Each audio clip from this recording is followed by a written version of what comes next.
मंत्रात्मकं श्रीमारुतिस्तोत्रम्।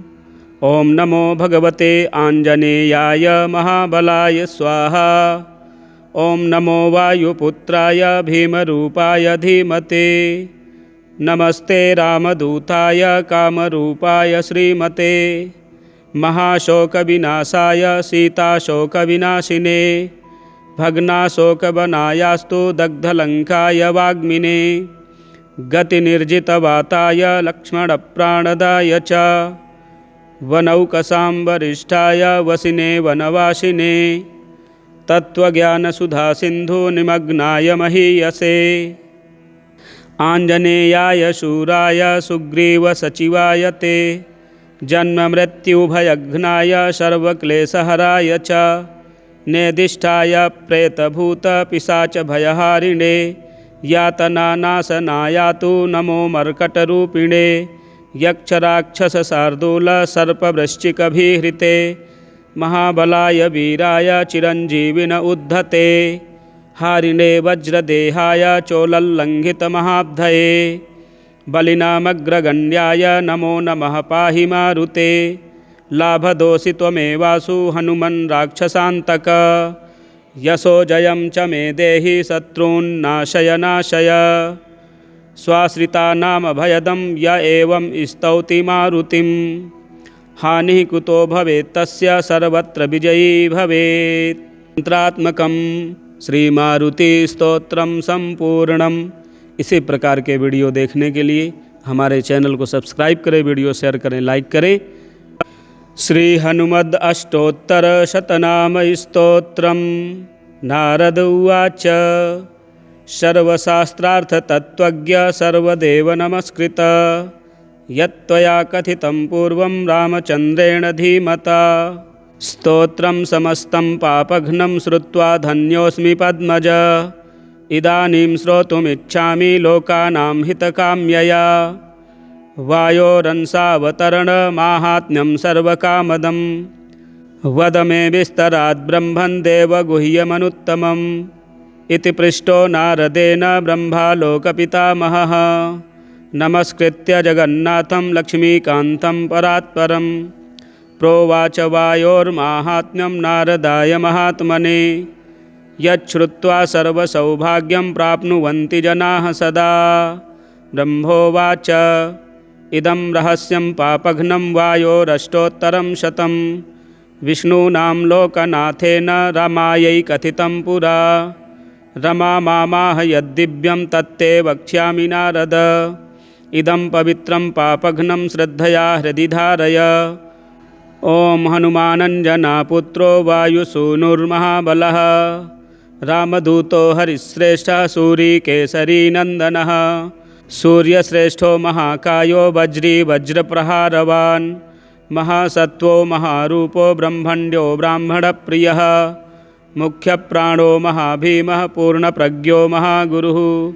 ब्रह्मचारी वृक्षधरः पुण्यः श्रीरामकिङ्करः।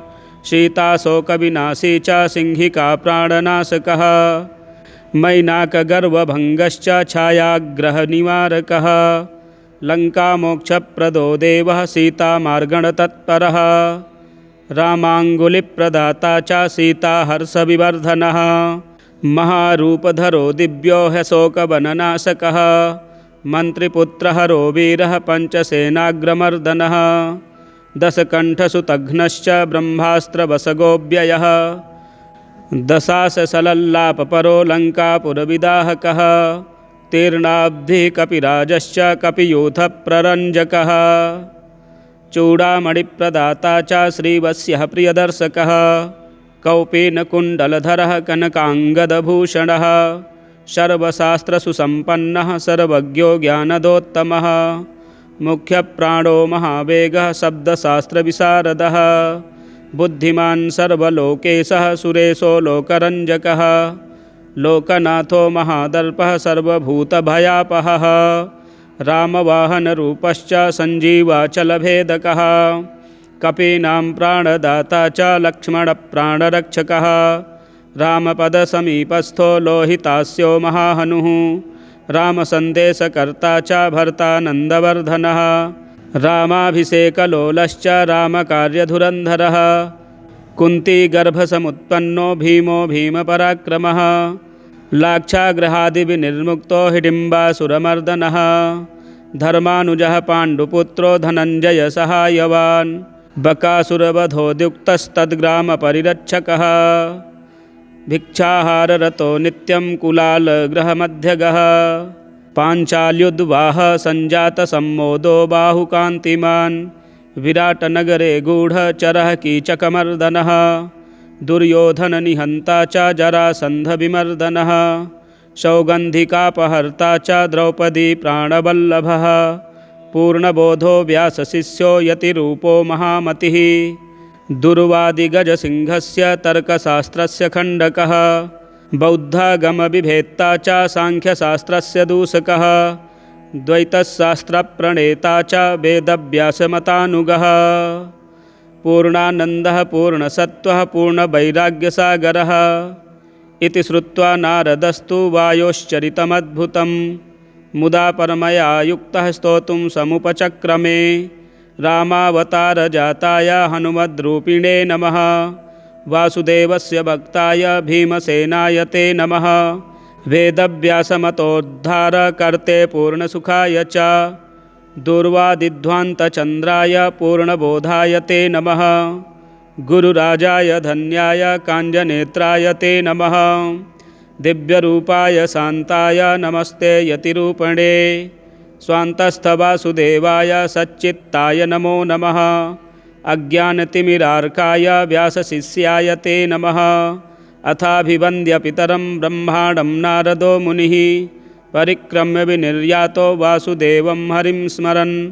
अष्टोत्तरशतं दिव्यं वायुसूनोर्महात्मनः यः पठेत् श्रद्धया नित्यं सर्वबन्धात् प्रमुच्यते सर्वरोगविनिर्मुक्तः सर्वपापैर्न लिप्यते राजवश्यं भवेन्नित्यं स्तोत्रस्यास्य प्रभावतः भूतग्रहनिवृत्तिश्च प्रजावृद्धिश्च जायते आयुरारोग्यमैश्वर्यं बलं कीर्तिं लभेत् पुमान् यः पठेद् वायुचरितं भक्त्या परमया युतः सर्वज्ञानसमायुक्तः स याति परमं पदं सर्वज्ञानसमायुक्तः स याति परमं पदम् श्रीहनुमदष्टोत्तरशतनामस्तोत्रं सम्पूर्णम् पञ्चमुख हनुमत्कवचं श्रीगणेशाय नमः श्री उमामहेश्वराभ्यां नमः श्रीसीतारामचन्द्राभ्यां नमः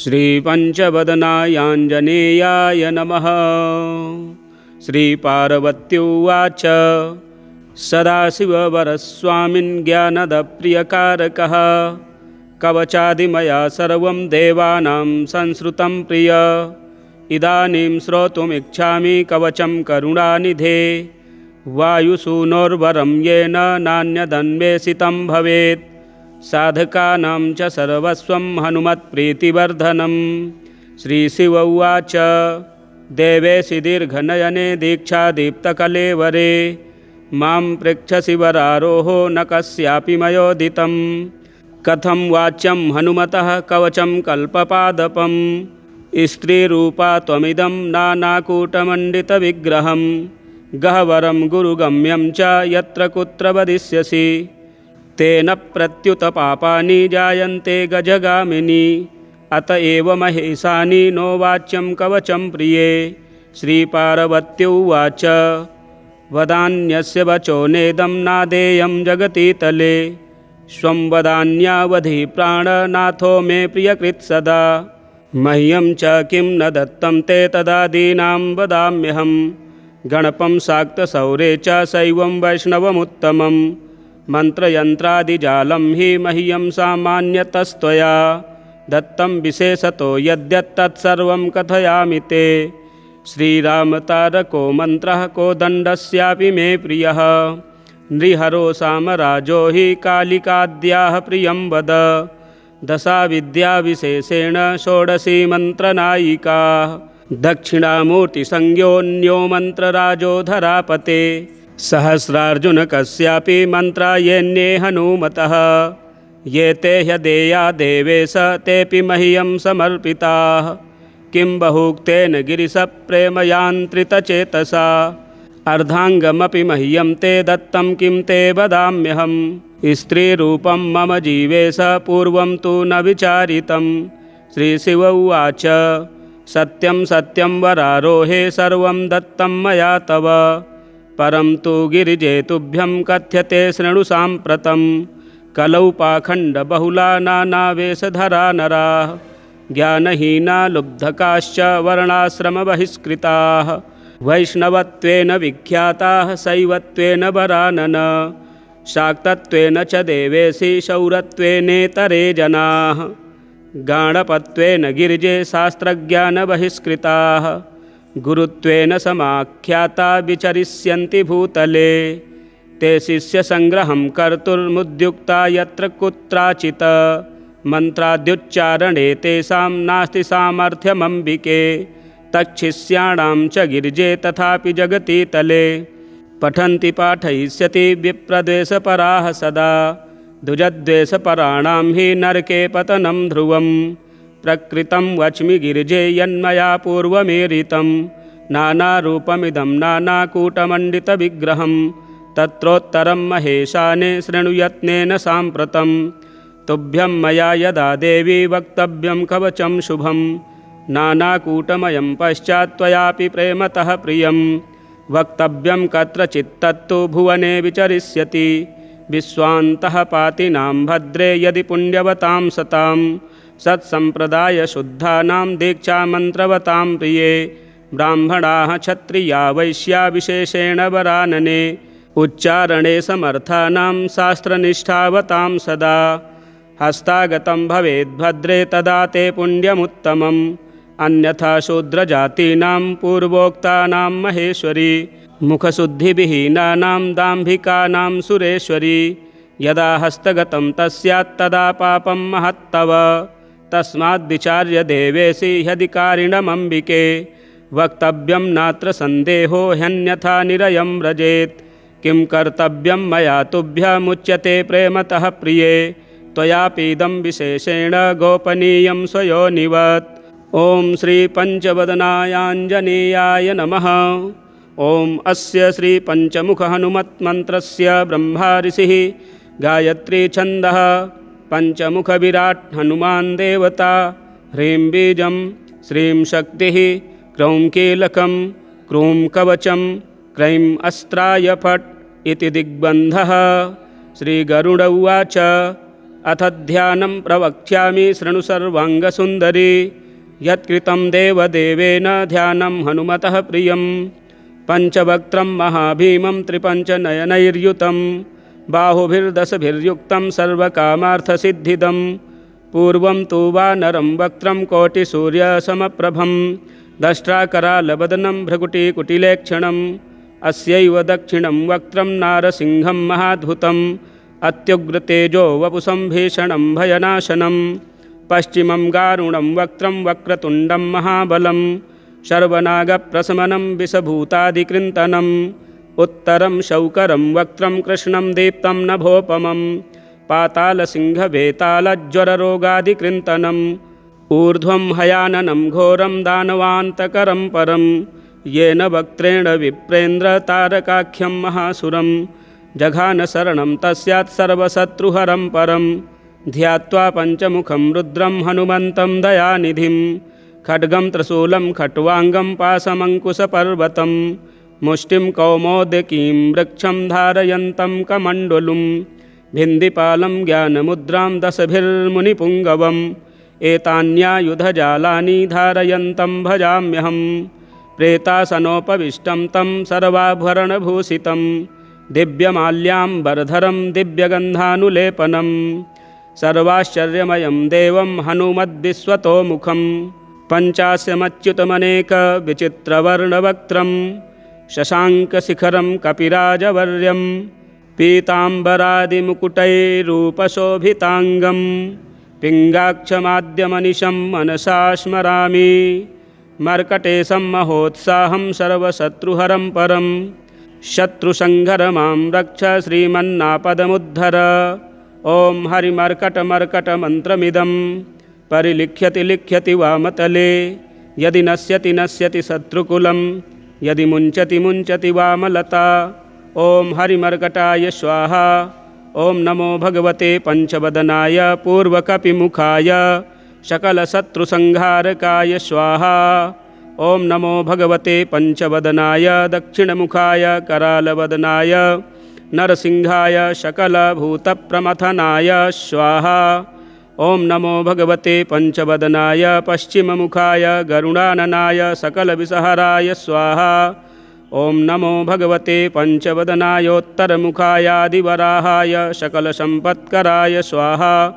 ॐ नमो भगवते पंचवदनायोर्ध्वमुखाय हयग्रीवाय सकलजनवशङ्कराय स्वाहा।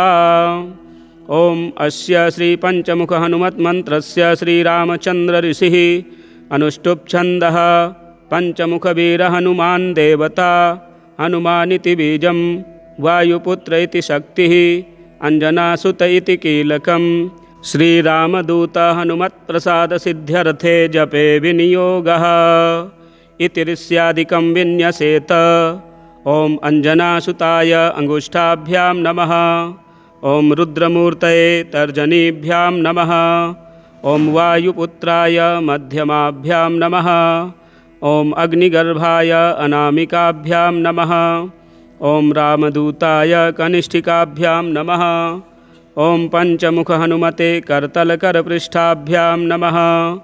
ॐ अंजनासुताय हृदयाय नमः। ॐ रुद्रमूर्तये शिरसे स्वाहा। ॐ वायुपुत्राय शिखायै वषट्। ॐ अग्निगर्भाय कवचाय हुम्। ॐ रामदूताय नेत्रत्रयाय वौषट्। ॐ पंचमुखहनुमते अस्त्राय फट्। पंचमुखहनुमते स्वाहा इति दिग्बन्धः।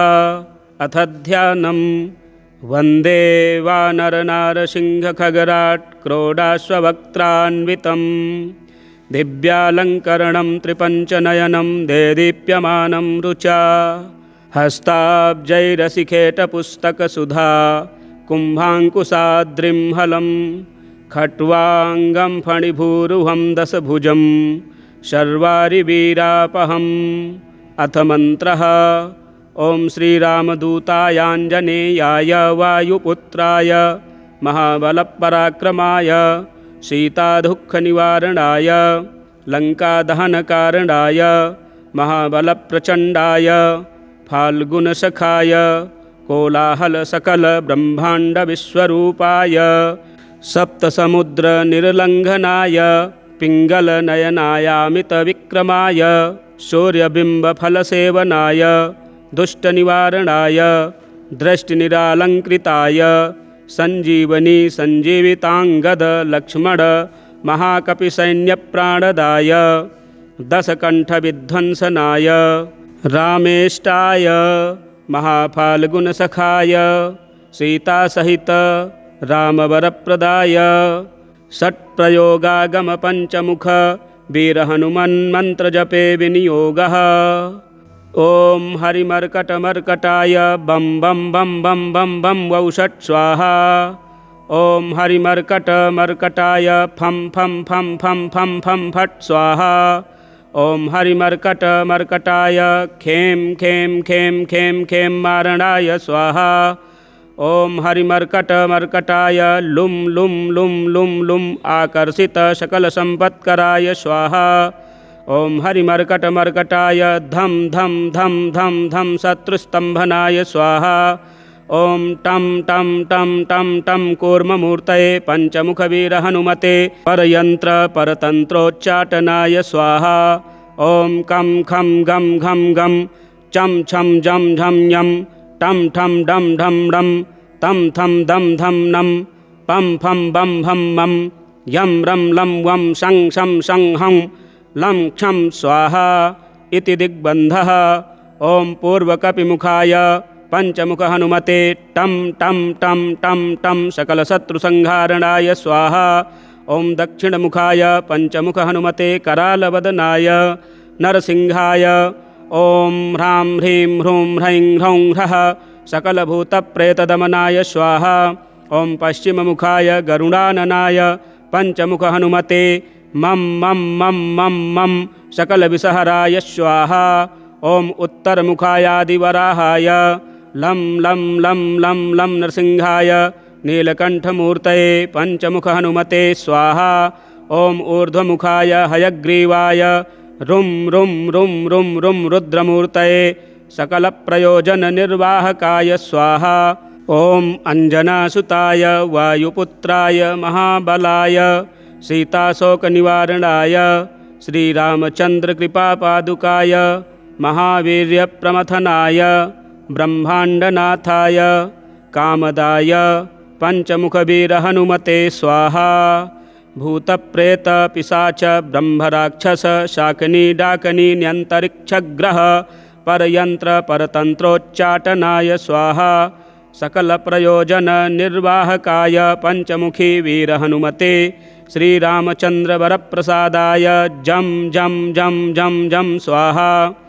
षड्वारं च पठेन्नित्यं सर्वदेववशङ्करं सप्तवारं पठेन्नित्यं सर्वसौभाग्यदायकम् अष्टवारं पठेन्नित्यमिष्टकामार्थसिद्धिदं नववारं पठेन्नित्यं राजभोगमवापुनुयात् दशवारं पठेन्नित्यं त्रैलोक्यज्ञानदर्शनं रुद्रावृत्तिं पठेन्नित्यं सर्वसिद्धिर्भवेद्ध्रुवं निर्बलो रोगयुक्तश्च महाव्याध्याधिपीडितः कवचस्मरणेनैव महाबलमवापुनुयात् कवचस्मरणेनैव महाबलमवापुनुयात्।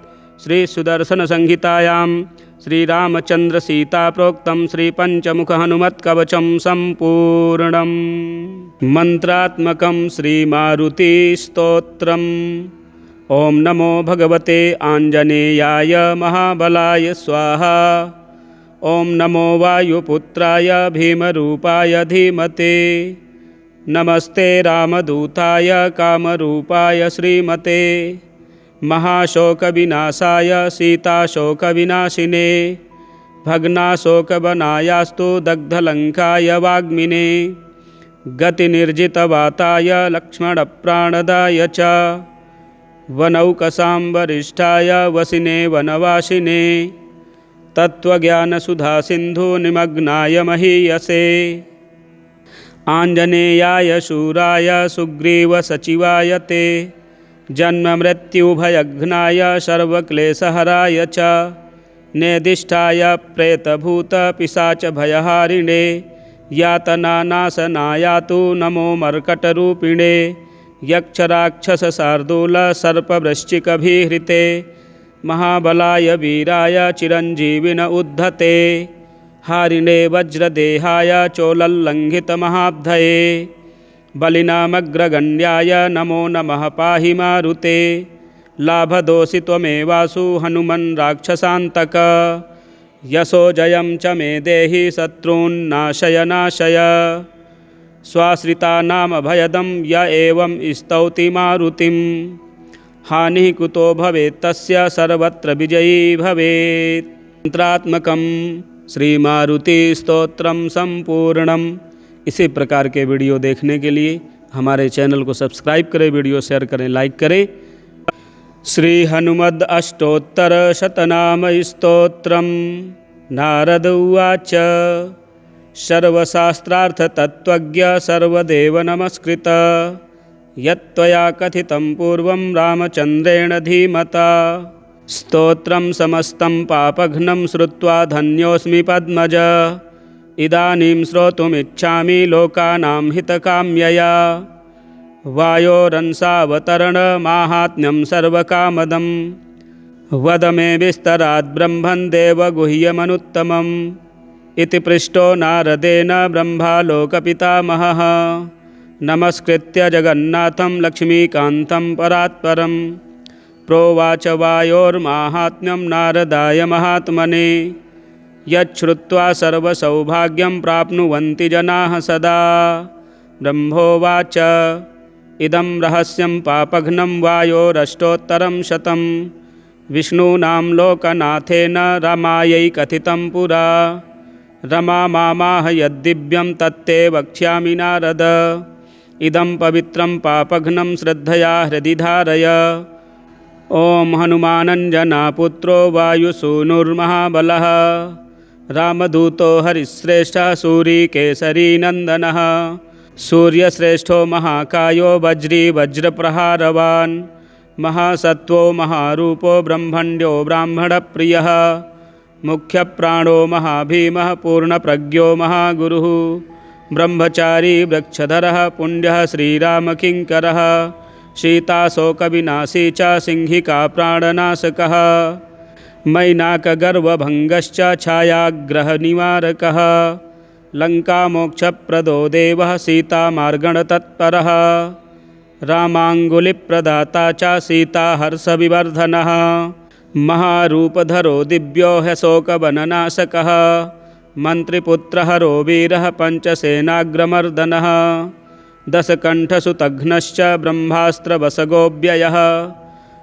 दशाससलल्लापपरो लङ्कापुरविदाहकः तीर्णाब्धिः कपिराजश्च कपियूथप्ररञ्जकः चूडामणिप्रदाता च श्रीवत्स्यः प्रियदर्शकः कौपीनकुण्डलधरः कनकाङ्गदभूषणः सर्वशास्त्रसुसम्पन्नः सर्वज्ञो ज्ञानदोत्तमः मुख्यप्राणो महावेगः शब्दशास्त्रविशारदः बुद्धिमान् सर्वलोकेशः सुरेशो लोकरञ्जकः लोकनाथो महादर्पः सर्वभूतभयापहः रामवाहनरूपश्च सञ्जीवाचलभेदकः कपीनां प्राणदाता च लक्ष्मणप्राणरक्षकः रामपदसमीपस्थो लोहितास्यो महाहनुः रामसन्देशकर्ता च भर्ता नन्दवर्धनः रामाभिषेकलोलश्च रामकार्यधुरन्धरः कुन्तीगर्भसमुत्पन्नो भीमो भीमपराक्रमः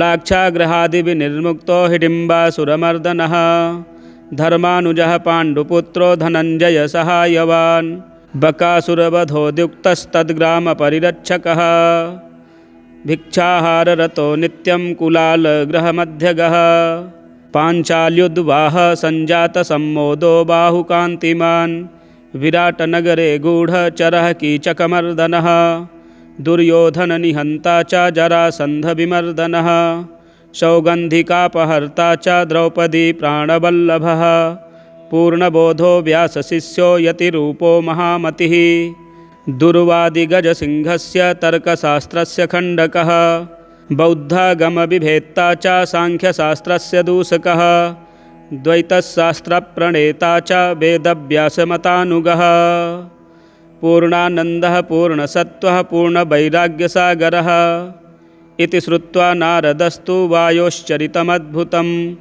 मुदा परमया युक्तः स्तोतुं समुपचक्रमे रामावतारजाताय हनुमद्रूपिणे नमः वासुदेवस्य भक्ताय भीमसेनाय ते नमः वेदव्यासमतोद्धारकर्ते पूर्णसुखाय च दुर्वादिध्वान्तचन्द्राय पूर्णबोधाय ते नमः गुरुराजाय धन्याय काञ्जनेत्राय ते नमः दिव्यरूपाय शान्ताय नमस्ते यतिरूपिणे स्वान्तस्थवासुदेवाय सच्चित्ताय नमो नमः अज्ञानतिमिरार्काय व्यासशिष्याय ते नमः अथाभिवन्द्य पितरं ब्रह्माणं नारदो मुनिः परिक्रम्य विनिर्यातो वासुदेवं हरिं स्मरन् अष्टोत्तरशतं दिव्यं वायुसूनोर्महात्मनः यः पठेत् श्रद्धया नित्यं सर्वबन्धात् प्रमुच्यते सर्वरोगविनिर्मुक्तः सर्वपापैर्न लिप्यते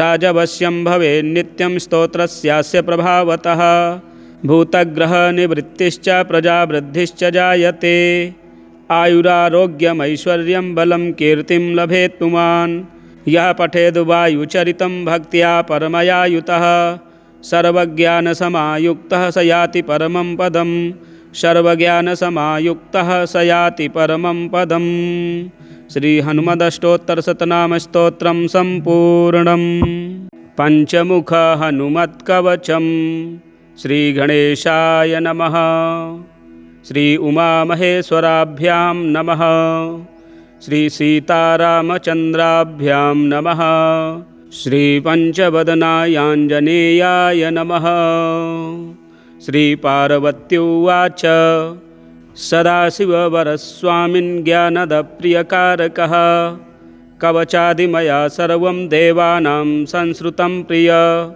इदानीं श्रोतुमिच्छामि कवचं करुणानिधे। वायुसूनोर्वरं येन नान्यदन्वेषितं भवेत्। साधकानां च सर्वस्वं हनुमत्प्रीतिवर्धनं। श्रीशिव उवाच देवेशि दीर्घनयने दीक्षादीप्तकलेवरे। मां पृच्छसि वरारोहो न कस्यापि मयोदितं। कथं वाच्यं हनुमतः कवचं कल्पपादपं। स्त्रीरूपा त्वमिदं नानाकूटमण्डितविग्रहं। गह्वरं गुरुगम्यं च यत्र कुत्र वदिष्यसि। तेन प्रत्युत पापानि जायन्ते गजगामिनि। अत एव महेशानि नो वाच्यं कवचं प्रिये। श्रीपार्वत्युवाच वदान्यस्य वचो नेदं नादेयं जगतीतले। स्वं वदान्यावधि प्राणनाथो मे प्रियकृत् सदा। मह्यं च किं न दत्तं ते तदादीनां वदाम्यहं। गणपं शाक्तशौरे च शैवं वैष्णवमुत्तमं। मन्त्रयन्त्रादिजालं हि मह्यं सामान्यतस्त्वया। दत्तं विशेषतो यद्यत्तत्सर्वं कथयामि ते। श्रीरामतारको मन्त्रः कोदण्डस्यापि मे प्रियः। नृहरो सामराजो हि कालिकाद्याः प्रियं वद। दशाविद्याविशेषेण षोडशी मन्त्रनायिका। दक्षिणामूर्तिसंज्ञोऽन्यो मन्त्रराजो धरापते। सहस्रार्जुनकस्यापि मन्त्रा येऽन्ये हनुमतः। ये ते ह्यदेया देवेश तेऽपि मह्यं समर्पिताः। किं बहुक्तेन गिरिशप्रेमयान्त्रितचेतसा। अर्धाङ्गमपि मह्यं ते दत्तं किं ते वदाम्यहम्। स्त्रीरूपं मम जीवेश पूर्वं तु न विचारितं। श्रीशिव उवाच सत्यं सत्यं वरारोहे सर्वं दत्तं मया तव। परं तु गिरिजे तुभ्यं कथ्यते शृणु साम्प्रतं। कलौ पाखण्डबहुला नानावेशधरा नराः। ज्ञानहीना लुब्धकाश्च वर्णाश्रमबहिष्कृताः। वैष्णवत्वेन विख्याताः शैवत्वेन वरानन। शाक्तत्वेन च देवेशि शौरत्वेनेतरे जनाः। गाणपत्वेन गिरिजे शास्त्रज्ञानबहिष्कृताः। गुरुत्वेन समाख्याता विचरिष्यन्ति भूतले। ते शिष्यसङ्ग्रहं कर्तुर्मुद्युक्ता यत्र कुत्राचित्। मन्त्राद्युच्चारणे तेषां नास्ति सामर्थ्यमम्बिके। तच्छिष्याणां च गिरिजे तथापि जगति तले। पठन्ति पाठयिष्यति विप्रद्वेषपराः सदा। द्विजद्वेषपराणां हि नरके पतनं ध्रुवं। प्रकृतं वच्मि गिरिजे यन्मया पूर्वमेरितं। नानारूपमिदं नानाकूटमण्डितविग्रहं। तत्रोत्तरं महेशाने शृणुयत्नेन साम्प्रतं। तुभ्यं मया यदा देवी वक्तव्यं कवचं शुभं। नानाकूटमयं पश्चात् त्वयापि प्रेमतः प्रियं। वक्तव्यं कत्रचित्तत्तु भुवने विचरिष्यति। विश्वान्तः पातिनां भद्रे यदि पुण्यवतां सतां। सत्सम्प्रदायशुद्धानां दीक्षामन्त्रवतां प्रिये। ब्राह्मणाः क्षत्रिया वैश्या विशेषेण वरानने। उच्चारणे समर्थानां शास्त्रनिष्ठावतां सदा। हस्तागतं भवेद्भद्रे तदा ते पुण्यमुत्तमम्। अन्यथा शूद्रजातीनां पूर्वोक्तानां महेश्वरी। मुखशुद्धिविहीनानां दाम्भिकानां सुरेश्वरी। यदा हस्तगतं तस्यात् तदा पापं महत्तव। तस्माद्विचार्य देवेशि ह्यधिकारिणमम्बिके। वक्तव्यं नात्र सन्देहो ह्यन्यथा निरयं व्रजेत्। किं कर्तव्यं मया तुभ्यमुच्यते प्रेमतः प्रिये। त्वयापीदं विशेषेण गोपनीयं स्वयोनिवत्। ॐ श्रीपञ्चवदनायाञ्जनेयाय नमः। ॐ अस्य श्रीपञ्चमुखहनुमत्मन्त्रस्य ब्रह्मा ऋषिः गायत्री छन्दः। पञ्चमुखविराट् हनुमान् देवता। ह्रीं बीजं श्रीं शक्तिः क्रौं कीलकं क्रूं कवचं क्रैं अस्त्राय फट् इति दिग्बन्धः। श्रीगरुड उवाच अथ ध्यानं प्रवक्ष्यामि शृणु सर्वाङ्गसुन्दरी। यत्कृतं देवदेवेन ध्यानं हनुमतः प्रियं। पञ्चवक्त्रं महाभीमं त्रिपञ्चनयनैर्युतं। बाहुभिर्दशभिर्युक्तं सर्वकामार्थसिद्धिदं। पूर्वं तु वानरं वक्त्रं कोटिसूर्यसमप्रभं दष्ट्राकरालवदनं भ्रकुटिकुटिलेक्षणम् अस्यैव दक्षिणं वक्त्रं नारसिंहं महाद्भुतम् अत्युग्रतेजो वपुषं भीषणं भयनाशनं पश्चिमं गारुणं वक्त्रं वक्रतुण्डं महाबलं सर्वनागप्रशमनं विषभूतादिकृन्तनम् उत्तरं शौकरं वक्त्रं कृष्णं दीप्तं नभोपमं पातालसिंहवेतालज्वररोगादिकृन्तनम् ऊर्ध्वं हयाननं घोरं दानवान्तकरं परं येन वक्त्रेण विप्रेन्द्रतारकाख्यं महासुरं जघानशरणं तस्यात् सर्वशत्रुहरं परं ध्यात्वा पञ्चमुखं रुद्रं हनुमन्तं दयानिधिं खड्गं त्रिशूलं खट्वाङ्गं पाशमङ्कुशपर्वतं मुष्टिं कौमोदकीं वृक्षं धारयन्तं कमण्डलुं भिन्दिपालं ज्ञानमुद्रां दशभिर्मुनिपुङ्गवम् एतान्यायुधजालानि धारयन्तं भजाम्यहं प्रेतासनोपविष्टं तं सर्वाभरणभूषितं दिव्यमाल्याम्बरधरं दिव्यगन्धानुलेपनं सर्वाश्चर्यमयं देवं हनुमद्विश्वतोमुखं पञ्चास्यमच्युतमनेकविचित्रवर्णवक्त्रं शशाङ्कशिखरं कपिराजवर्यं पीताम्बरादिमुकुटैरूपशोभिताङ्गं पिङ्गाक्षमाद्यमनिशं मनसा स्मरामि मर्कटेशं महोत्साहं सर्वशत्रुहरं परं शत्रुसंहर मां रक्ष श्रीमन्नापदमुद्धर ॐ हरिमर्कटमर्कटमन्त्रमिदं परिलिख्यति लिख्यति वामतले यदि नश्यति नश्यति शत्रुकुलं यदि मुञ्चति मुञ्चति वामलता ॐ हरिमर्कटाय स्वाहा ॐ नमो भगवते पंचवदनाय पूर्वकपिमुखाय सकलशत्रुसंहारकाय स्वाहा ॐ नमो भगवते पंचवदनाय दक्षिणमुखाय करालवदनाय नरसिंहाय सकलभूतप्रमथनाय स्वाहा ॐ नमो भगवते पंचवदनाय पश्चिममुखाय गरुडाननाय सकलविषहराय स्वाहा ॐ नमो भगवते पंचवदनायोत्तरमुखायादिवराहाय सकलसम्पत्कराय स्वाहा ॐ नमो भगवते पंचवदनायोर्ध्वमुखाय हयग्रीवाय सकलजनवशङ्कराय स्वाहा ॐ अस्य श्रीपञ्चमुखहनुमन्त्रस्य श्रीरामचन्द्रऋषिः अनुष्टुप्छन्दः पञ्चमुखवीरहनुमान् देवता हनुमानिति बीजं वायुपुत्र इति शक्तिः अंजनासुत इति कीलकं श्रीरामदूत हनुमत्प्रसादसिद्ध्यर्थे जपे विनियोगः इति ऋष्यादिकं विन्यसेत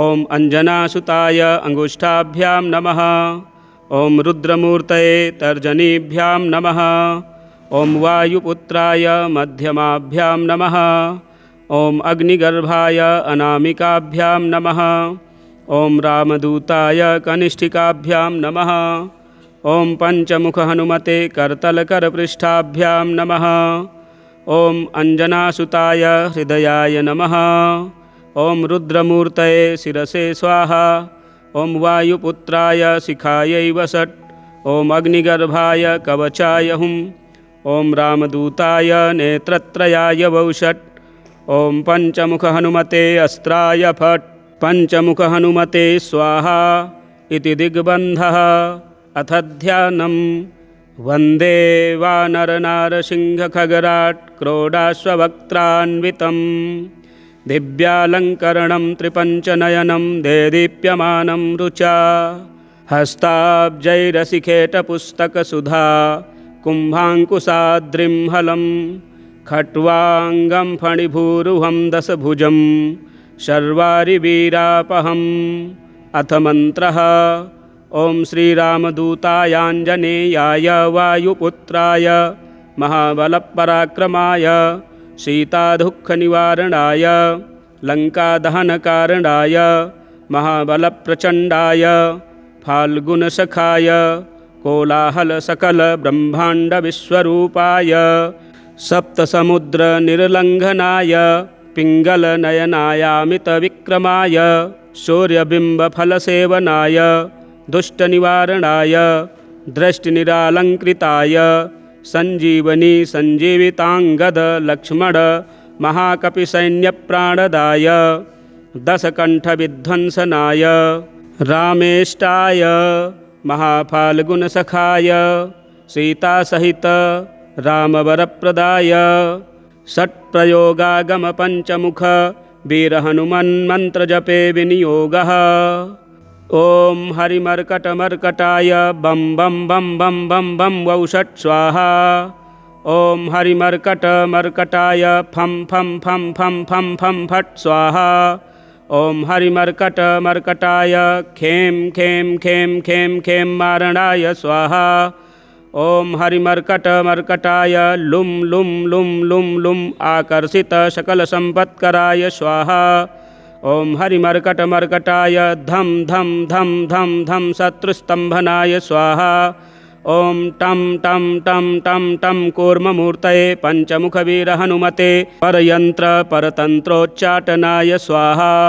ॐ कं खं गं घं गं चं छं जं झं यं टं ठं डं ढं डं तं थं दं धं नं पं फं बं भं मं यं रं लं वं शं शं शं हं लं क्षं स्वाहा इति दिग्बन्धः। ॐ पूर्वकपिमुखाय पञ्चमुखहनुमते टं टं टं टं टं सकलशत्रुसंहारणाय स्वाहा। ॐ दक्षिणमुखाय पञ्चमुखहनुमते करालवदनाय नरसिंहाय ॐ ह्रां ह्रीं ह्रूं ह्रैं ह्रौं ह्रः सकलभूतप्रेतदमनाय स्वाहा। ॐ पश्चिममुखाय गरुडाननाय पञ्चमुखहनुमते मं मं मं मं मं सकलविषहराय स्वाहा। ॐ उत्तरमुखायादिवराहाय लं लं लं लं लं नरसिंहाय नीलकण्ठमूर्तये पञ्चमुखहनुमते स्वाहा। ॐ ऊर्ध्वमुखाय हयग्रीवाय रुं रुं रुं रुं रुं रुद्रमूर्तये सकलप्रयोजननिर्वाहकाय स्वाहा। ॐ अञ्जनासुताय वायुपुत्राय महाबलाय सीताशोकनिवारणाय श्रीरामचन्द्रकृपापादुकाय महावीर्यप्रमथनाय ब्रह्माण्डनाथाय कामदाय पञ्चमुखवीरहनुमते स्वाहा। भूतप्रेतपिशाच ब्रह्मराक्षस शाकिनी डाकिनी न्यन्तरिक्षग्रह परयन्त्र परतन्त्रोच्चाटनाय स्वाहा। सकलप्रयोजननिर्वाहकाय पञ्चमुखी वीरहनुमते श्रीरामचन्द्रवरप्रसादाय जं जं जं जं जं स्वाहा। षड्वारं च पठेन्नित्यं सर्वदेववशङ्करं सप्तवारं पठेन्नित्यं सर्वसौभाग्यदायकम् अष्टवारं पठेन्नित्यमिष्टकामार्थसिद्धिदं नववारं पठेन्नित्यं राजभोगमवापुनुयात् दशवारं पठेन्नित्यं त्रैलोक्यज्ञानदर्शनं रुद्रावृत्तिं पठेन्नित्यं सर्वसिद्धिर्भवेद्ध्रुवं निर्बलो रोगयुक्तश्च महाव्याध्याधिपीडितः कवचस्मरणेनैव महाबलमवापुनुयात् कवचस्मरणेनैव महाबलमवापुनुयात्। श्रीसुदर्शनसंहितायां श्रीरामचन्द्रसीताप्रोक्तं श्रीपञ्चमुखहनुमत्कवचं सम्पूर्णम्। मन्त्रात्मकं श्रीमारुतिस्तोत्रम्। ॐ नमो भगवते आञ्जनेयाय महाबलाय स्वाहा। ॐ नमो वायुपुत्राय भीमरूपाय धीमते। नमस्ते रामदूताय कामरूपाय श्रीमते। महाशोकविनाशाय सीताशोकविनाशिने भग्नाशोकवनायास्तु दग्धलङ्काय वाग्मिने गतिनिर्जितवाताय लक्ष्मणप्राणदाय च वनौकसाम्बरिष्ठाय वसिने वनवासिने तत्त्वज्ञानसुधासिन्धुनिमग्नाय महीयसे आञ्जनेयाय शूराय सुग्रीवसचिवाय ते जन्ममृत्युभयघ्नाय सर्वक्लेशहराय च नेदिष्ठाय प्रेतभूतपिशाचभयहारिणे यातनानाशनायातु नमो मर्कटरूपिणे यक्षराक्षसशार्दूलसर्पवृश्चिकभिहृते महाबलाय वीराय चिरञ्जीविन उद्धते हारिणे वज्रदेहाय चोलल्लङ्घितमहाब्धये बलिनामग्रगण्याय नमो नमः पाहि मारुते लाभदोषि त्वमेवासु हनुमन् राक्षसान्तक यशो जयं च मे देहि शत्रून्नाशय नाशय स्वाश्रितानामभयदं य एवं स्तौति मारुतिं हानिः कुतो भवेत् तस्य सर्वत्र विजयी भवेत्। मंत्रात्मकं श्री मारुति स्तोत्रम संपूर्णम। इसी प्रकार के वीडियो देखने के लिए हमारे चैनल को सब्सक्राइब करें, वीडियो शेयर करें, लाइक करें। श्री हनुमद अष्टोत्तर शतनाम स्तोत्रम। नारद उवाच सर्वशास्त्रार्थ तत्त्वज्ञ सर्वदेव नमस्कृत यत्त्वया कथितं पूर्वं रामचन्द्रेण धीमता स्तोत्रं समस्तं पापघ्नं श्रुत्वा धन्योऽस्मि पद्मज इदानीं श्रोतुमिच्छामि लोकानां हितकाम्यया वायोरंसावतरणमाहात्म्यं सर्वकामदं वद मे विस्तरात् ब्रह्मन् देवगुह्यमनुत्तमम् इति पृष्टो नारदेन ब्रह्मालोकपितामहः नमस्कृत्य जगन्नाथं लक्ष्मीकान्तं परात्परं प्रोवाच वायोर्माहात्म्यं नारदाय महात्मने यच्छ्रुत्वा सर्वसौभाग्यं प्राप्नुवन्ति जनाः सदा। ब्रह्मोवाच इदं रहस्यं पापघ्नं वायोरष्टोत्तरं शतं विष्णूनां लोकनाथेन रमायै कथितं पुरा रमा मामाह यद्दिव्यं तत्ते वक्ष्यामि नारद इदं पवित्रं पापघ्नं श्रद्धया हृदि धारय। ॐ हनुमानञ्जनापुत्रो वायुसूनुर्महाबलः रामदूतो हरिश्रेष्ठः सूरीकेसरीनन्दनः सूर्यश्रेष्ठो महाकायो वज्री वज्रप्रहारवान् महासत्त्वो महारूपो ब्रह्मण्यो ब्राह्मणप्रियः मुख्यप्राणो महाभीमः पूर्णप्रज्ञो महागुरुः ब्रह्मचारी वृक्षधरः पुण्यः श्रीरामकिङ्करः सीताशोकविनाशी च सिंहिका प्राणनाशकः मैनाकगर्वभङ्गश्च छायाग्रहनिवारकः लङ्कामोक्षप्रदो देवः सीतामार्गणतत्परः रामाङ्गुलिप्रदाता च सीताहर्षविवर्धनः महारूपधरो दिव्यो ह्यशोकवननाशकः मन्त्रिपुत्रहरो वीरः पञ्चसेनाग्रमर्दनः दशकण्ठसुतघ्नश्च ब्रह्मास्त्रवसगोऽव्ययः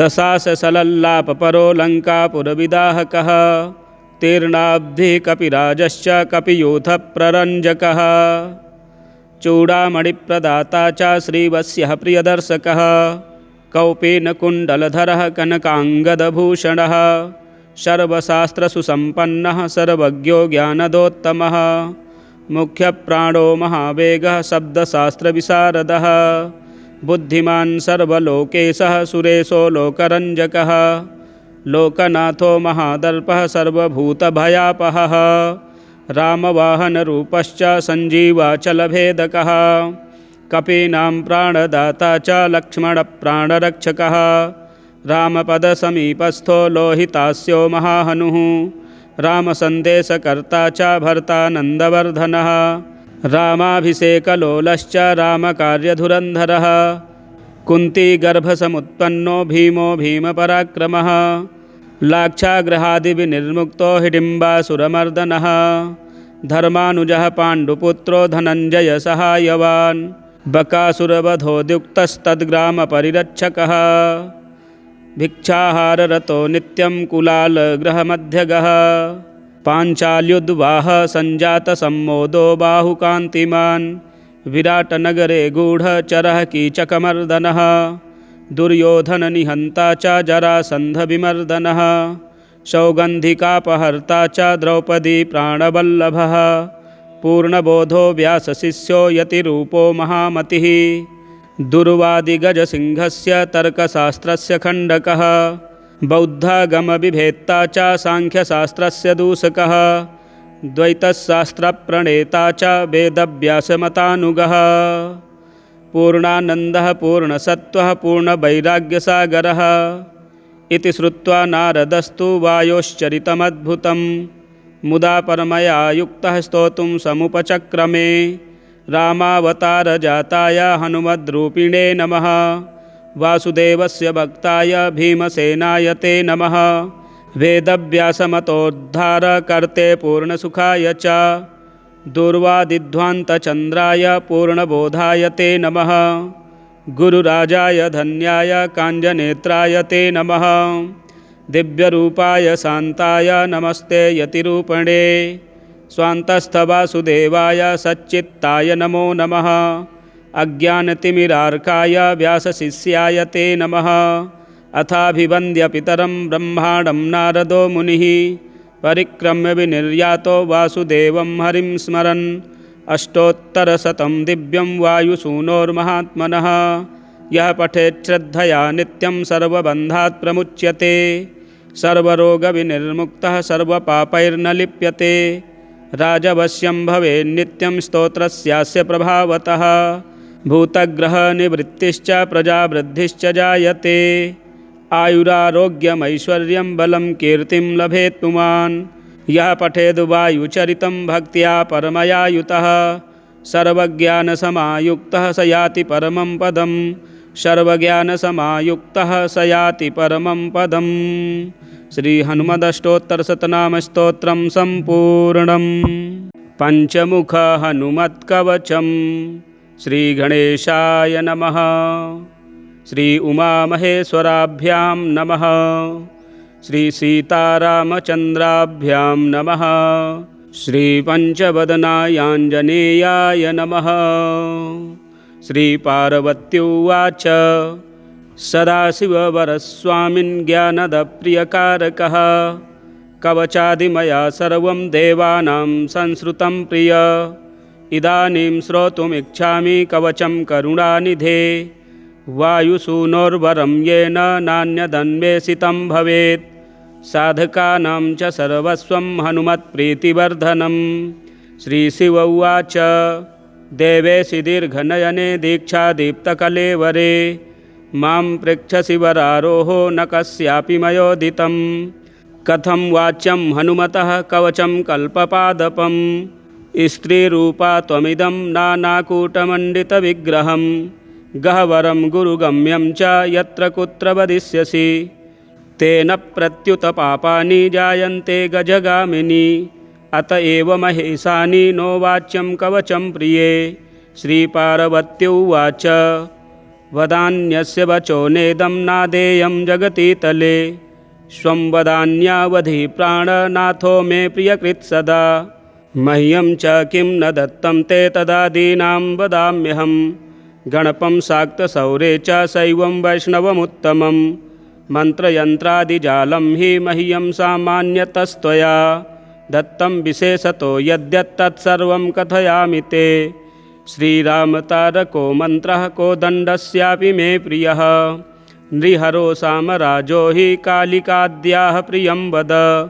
दशाविद्याविशेषेण षोडशी मन्त्रनायिका। दक्षिणामूर्तिसंज्ञोऽन्यो मन्त्रराजो धरापते। सहस्रार्जुनकस्यापि मन्त्रायेऽन्ये हनुमतः। ये ते ह्यदेया देवेश तेऽपि मह्यं समर्पिताः। किं बहुक्तेन गिरिशप्रेमयान्त्रितचेतसा। अर्धाङ्गमपि मह्यं ते दत्तं किं ते वदाम्यहम्। स्त्रीरूपं मम जीवेश पूर्वं तु न विचारितं। श्रीशिव उवाच सत्यं सत्यं वरारोहे सर्वं दत्तं मया तव। परं तु गिरिजे तुभ्यं कथ्यते शृणु साम्प्रतं। कलौ पाखण्डबहुला नानावेशधरा नराः। ज्ञानहीना लुब्धकाश्च वर्णाश्रमबहिष्कृताः। वैष्णवत्वेन विख्याताः शैवत्वेन वरानन। शाक्तत्वेन च देवेशि शौरत्वेनेतरे जनाः। गाणपत्वेन गिरिजे शास्त्रज्ञानबहिष्कृताः।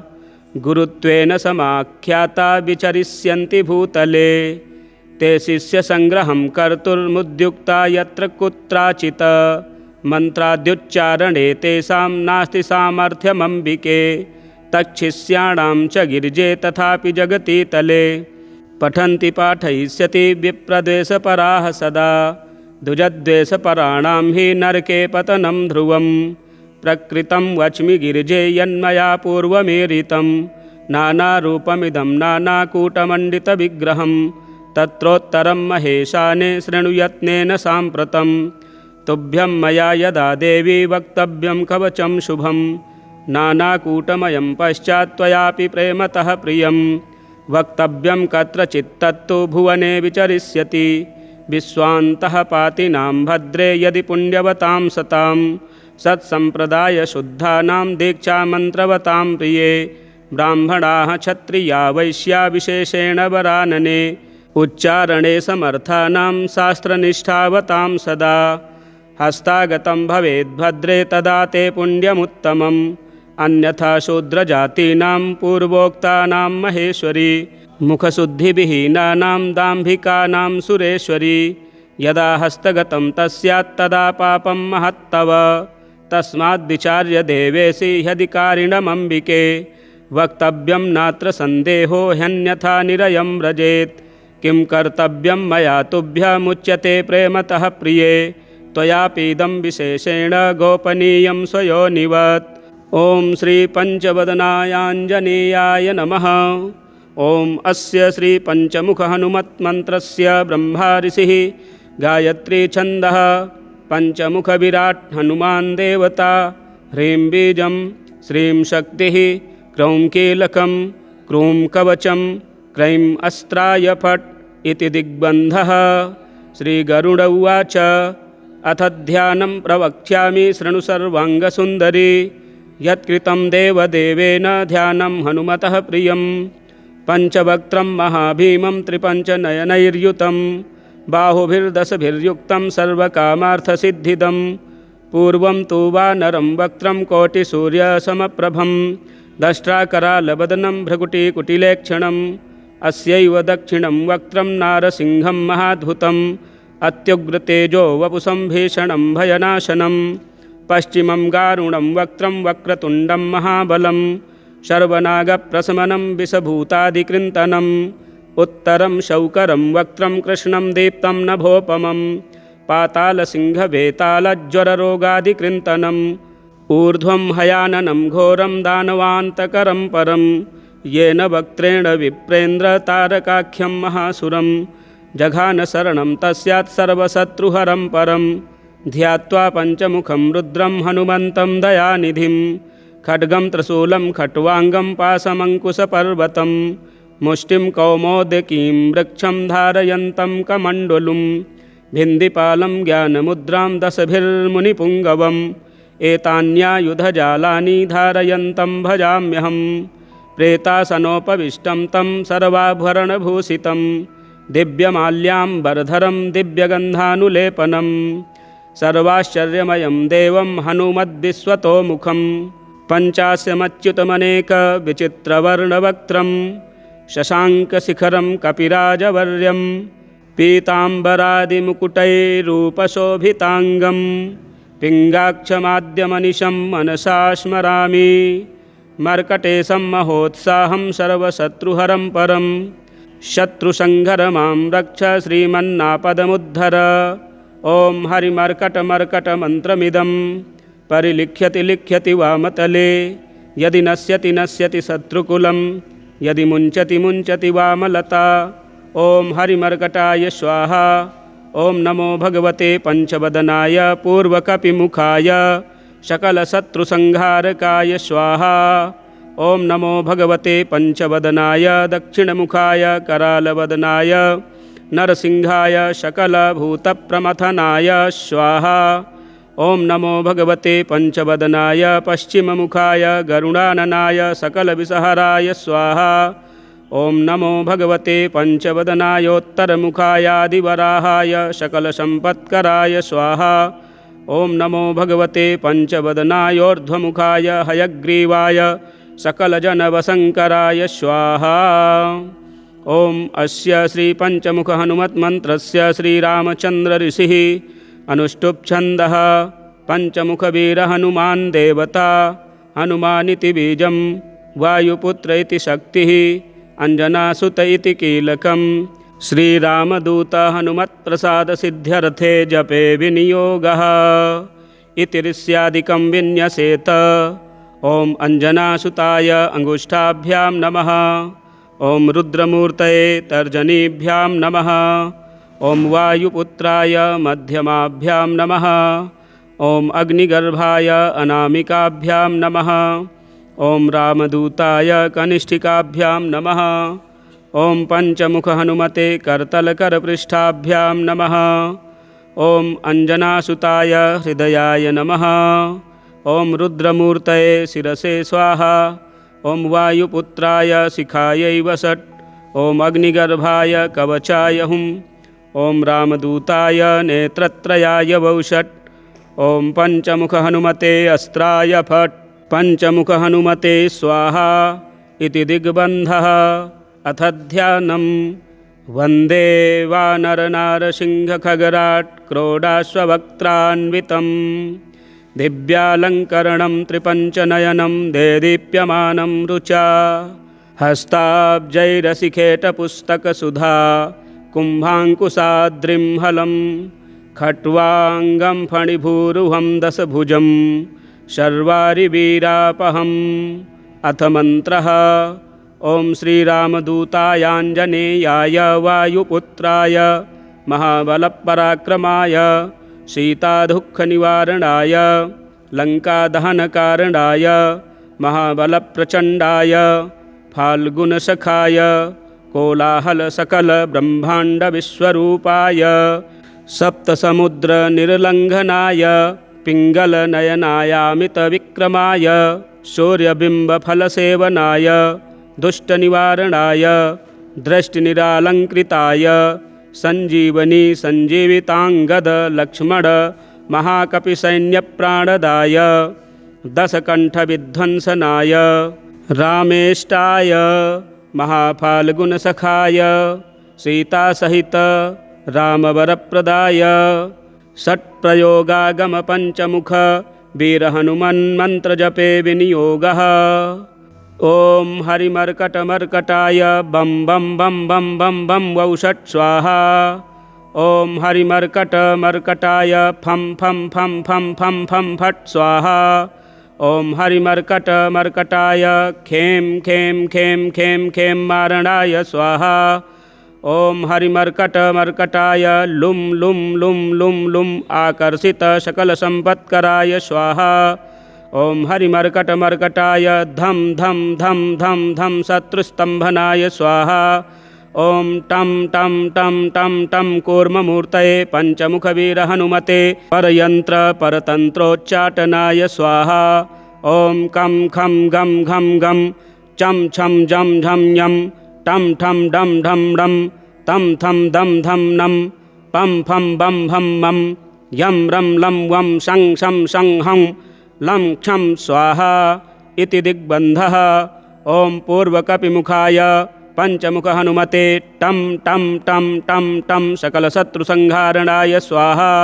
ॐ दक्षिणमुखाय पञ्चमुखहनुमते करालवदनाय नरसिंहाय ॐ ह्रां ह्रीं ह्रूं ह्रैं ह्रौं ह्रः सकलभूतप्रेतदमनाय स्वाहा। ॐ पश्चिममुखाय गरुडाननाय पञ्चमुखहनुमते मं मं मं मं मं सकलविषहराय स्वाहा। ॐ उत्तरमुखायादिवराहाय लं लं लं लं लं नरसिंहाय नीलकण्ठमूर्तये पञ्चमुखहनुमते स्वाहा। ॐ ऊर्ध्वमुखाय हयग्रीवाय रुं रुं रुं रुं रुं रुद्रमूर्तये सकलप्रयोजननिर्वाहकाय स्वाहा। ॐ अञ्जनासुताय वायुपुत्राय महाबलाय सीताशोकनिवारणाय श्रीरामचन्द्रकृपापादुकाय महावीर्यप्रमथनाय ब्रह्माण्डनाथाय कामदाय पञ्चमुखवीरहनुमते स्वाहा। भूतप्रेतपिशाच ब्रह्मराक्षस शाकिनी डाकिनी न्यन्तरिक्षग्रह परयन्त्रपरतन्त्रोच्चाटनाय स्वाहा।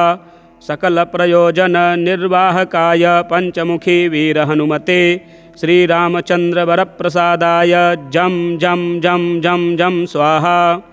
षड्वारं च पठेन्नित्यं सर्वदेववशङ्करं सप्तवारं पठेन्नित्यं सर्वसौभाग्यदायकम् अष्टवारं पठेन्नित्यमिष्टकामार्थसिद्धिदं नववारं पठेन्नित्यं राजभोगमवापुनुयात् दशवारं पठेन्नित्यं त्रैलोक्यज्ञानदर्शनं रुद्रावृत्तिं पठेन्नित्यं सर्वसिद्धिर्भवेत् ध्रुवं निर्बलो रोगयुक्तश्च महाव्याध्याधिपीडितः कवचस्मरणेनैव महाबलमवाप्नुयात् कवचस्मरणेनैव महाबलमवाप्नुयात् श्रीसुदर्शनसंहितायां श्रीरामचन्द्रसीता प्रोक्तं श्रीपञ्चमुखहनुमत्कवचं सम्पूर्णम्।